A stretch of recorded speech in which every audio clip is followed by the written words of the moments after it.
সেই রাজনীতি বাংলায় আর চলতে দেওয়া যাবে না। যার জন্য রাজনীতির ময়দানে আজকে এসেছেন পীরজাদা নওশাদ সিদ্দিকী।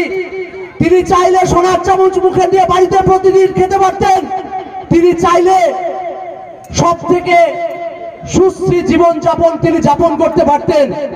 কিন্তু আজ অবাক লাগে, সেই মানুষটাকে পর্যন্ত রাজ্য সরকার, এই অপদার্থ রাজ্য সরকার 42 দিন জেল খাটিয়েছেন। লজ্জা করে না তৃণমূল ভাইদেরকে বলছি, যে মানুষটা সারা পশ্চিমবঙ্গের ব্র্যান্ডেড পরিবারের ছেলে, সেই মানুষটাকে পর্যন্ত আপনারা জেল খাটিয়েছেন। আজকে একটা ভিডিও ফুটেজ, একটা ফেসবুক পোস্ট দেখছিলাম, অবাক লাগছিল যে আমার ভাইজান একটা মাদুর পেতে একটা দোকানে শুয়ে আছেন।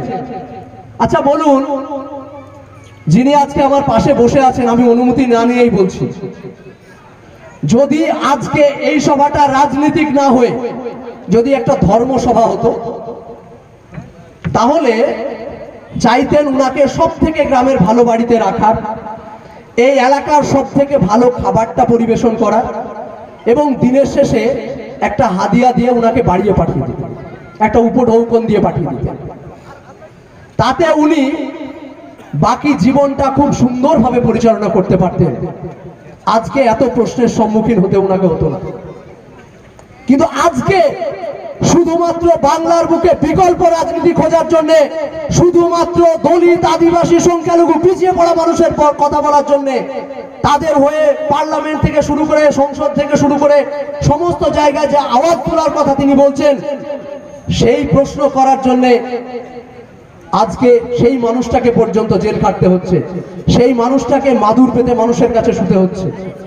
আজকে মানুষ একটা ডিএ মঞ্চের কথা বলছিলাম, একটা ডিএ মঞ্চে যখন যায়, অনেকে বলে যে আমরা যে প্রশাসন নিয়ে ভাইজান ঘোরে, এটা নিয়েও অনেক প্রশ্ন, আমি আপনাদের এখানেই প্রশ্ন শুনেছি যে ভাইজান কেন মানুষের নেতা, উনি কেন প্রশাসন নিয়ে ঘুরবেন। কিছুদিন আগে আপনারা দেখেছেন যে উনি তখন প্রশাসন নিয়ে ঘুরতেন না, ডিএ মঞ্চে গেছেন, উদ্দেশ্য প্রণোদিতভাবে তৃণমূলের এক কর্মী উনার গায়ে ধাক্কা দিয়েছিলেন, সোশ্যাল মিডিয়া আপনারা দেখেছেন অনেকে।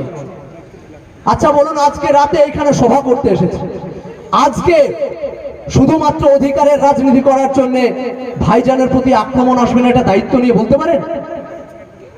এই দুষ্কৃতীরা আক্রমণ করবে না, এটা দায়িত্ব নিয়ে বলতে পারেন? তাহলে সেই মানুষটার প্রোটেকশন আমাদের দরকার, কারণ সেই মানুষটার প্রোটেকশন যদি বাংলার মানুষ দিতে পারে, বাংলার ভবিষ্যৎ বিকল্প রাজনীতির পথ দেখাবে নওশাদ সিদ্দিকী। এই কারণে আজ চোর তৃণমূলের গাত্রদাহ হচ্ছে, গায়ে জ্বালা হচ্ছে। এই দেবাংশু বাবুরা চুরি করতে অসুবিধা হচ্ছে, কারণ অ্যাসেম্বলিতে গিয়ে জিজ্ঞাসা করছেন নওশাদ সিদ্দিকী, উনি কথা বলছেন ডিএ নিয়ে, উনি কথা বলছেন চাকরি চুরি নিয়ে, উনি কথা বলছেন মিড ডে মিল নিয়ে, উনি কথা বলছেন বঞ্চিত শোষিত মানুষকে নিয়ে, উনি বলছেন এসসি এসটি সার্টিফিকেট কিভাবে জাল করে সেই জায়গায় ব্রাহ্মণ্যবাদী পরিবারের ছেলেরা রাজনীতি করছে তা নিয়ে, উনি প্রশ্ন করছেন দেবত্ব সম্পত্তি নিয়ে, উনি প্রশ্ন করছেন ওয়াকফ সম্পত্তি নিয়ে। তাই আজকে জ্বালা হচ্ছে শাসকের।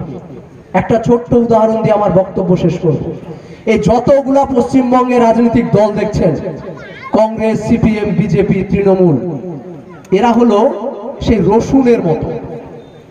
একটা রসুন দেখবেন যে কোয়াগুলা ঠিক আলাদা আলাদা থাকে, কিন্তু এর জড়টা ঠিক এক জায়গাতেই থাকে।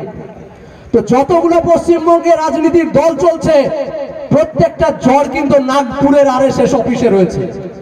একমাত্র আইএসএফ, একমাত্র নওশাদ সিদ্দিকী, যার টিকিটা বাধা নেই, যার কারণে সমস্যা হচ্ছে প্রত্যেকটা রাজনৈতিক দলের।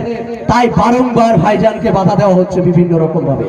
তবে আমরাও এই ময়নার মাটিতে, তমলুকের মাটিতে শপথ নিচ্ছি, আমরা যে মতাদর্শ, যে রাজনৈতিক ফিলোসফি নিয়ে এসেছি, যে রাজনৈতিক দর্শন প্রতিষ্ঠা করার জন্য এসেছি, যতক্ষণ পর্যন্ত না বাংলায় আমাদের রাজনৈতিক মতাদর্শকে, বঞ্চিত মানুষের অধিকারকে ফিরিয়ে দিতে পারছি, রাজনৈতিক ময়দান থেকে ছেড়ে যাওয়ার মানুষ নওশাদ সিদ্দিকী নয়।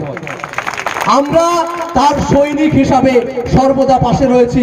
ভালো থাকবেন, সুস্থ থাকবেন। বাকি আলোচনা ভাইজান করবেন, আমি ভাইজানকে মঞ্চে রাখবো।